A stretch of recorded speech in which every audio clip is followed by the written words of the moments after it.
In the last 48 hours, half of YouTube is calling Claude Sonnet 5 the worst model Anthropic's ever shipped. The other half says that's nonsense. Nobody's actually testing which claims are true. So I did. Here's what's actually being claimed. One heavily viewed review says it's strong on benchmarks but falls apart on real creative and build tasks. Another says the pricing looks cheaper, but a tokenizer change quietly offsets it. A third says it fails at bigger, multi-step builds entirely. Here's what I found when I tested each one myself. Claim 1. It scores well on benchmarks but struggles on real creative and build tasks, specifically generating a working landing page and a clean SVG illustration. I asked it to do both myself. The landing page wasn't just a mock-up, it actually worked. Real email validation with distinct error states for empty, malformed, and duplicate entries. A live animated status tracker. Even accessibility details most people skip, screen reader announcements, reduced motion support, visible keyboard focus states. That's not what a broken landing page claim would predict. The SVG illustration was more mixed. Ask it for a red sports car, and you get a clean, recognizable silhouette. But look closely, and there's a spoiler floating disconnected above the trunk instead of mounted to it, and a stray artifact near the rear wheel. Worth noting, the original claim tested a specific real car, a BMW, which demands accurate brand identity. I tested a generic sports car, an easier ask, so this isn't a perfectly equal comparison. Overall on this claim, mostly overblown.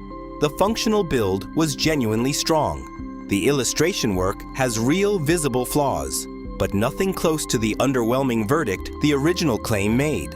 Claim 2. The introductory pricing looks like a discount, but a tokenizer change means the same prompt can burn 1 to 1.3 times more tokens than before, quietly clawing back the savings. I couldn't run a direct before and after.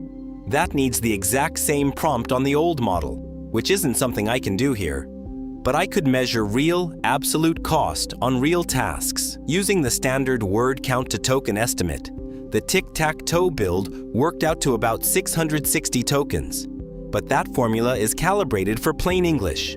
Code tokenizes far denser, closer to 1,250 tokens by a character-based estimate. Same story with the landing page.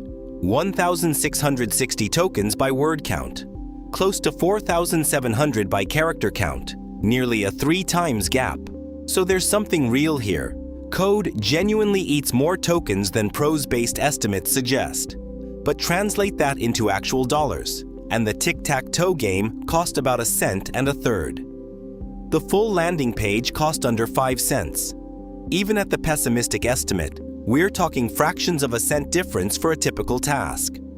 Verdict: depends. The mechanism behind the claim is real, especially for code. But for anyone actually using this day to day, the dollar impact is close to meaningless. Claim 3. And the most serious one, that it falls apart on bigger, multi-step builds, incomplete features, glitchy output. I gave it a real build task, a fully playable 2-player tic-tac-toe game with win detection and a reset button. It just worked. All 8 possible win lines correctly detected, including both diagonals. Winning cells highlight properly. Draw states are handled. The reset button actually resets. It even included accessibility markup nobody asked for. Proper ARIA labels. A semantic grid roll. I couldn't find a single broken feature.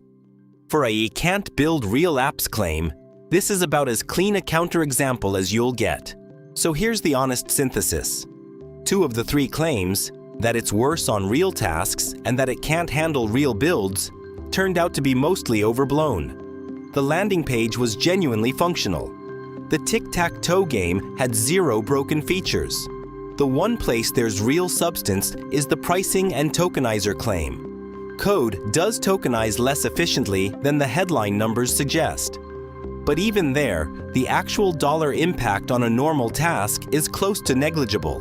The pattern I noticed testing all 3. The loudest reactions online usually aren't the most accurate ones. That's not me defending Anthropic. 2 claims held up as overblown, 1 held up as technically true but practically minor. That's the real story. Not the hype, not the hate, just what's actually true. If you want tool claims fact-checked instead of hyped or hated, that's what this channel does every week. New videos every Tuesday and Friday. Subscribe if that's useful.